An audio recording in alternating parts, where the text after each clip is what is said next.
little do-it-yourself hack project. This is my enclosure, and this is where I keep the camera for time lapses. And as you can tell, I have two ring lights, 1, 2. I want to place the third one here on this wall. So let's see what we can do about it. This is the ring light, and this is the holder it comes with. So let's hack it.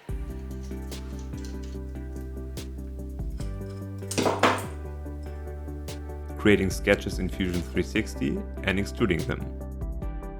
Exporting it into the slicer and sending it directly to the printer.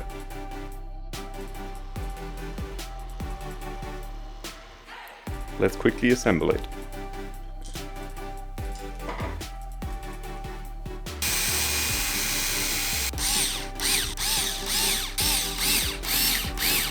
And there you have it. Final product, working perfectly. On to new time lapses with better lighting.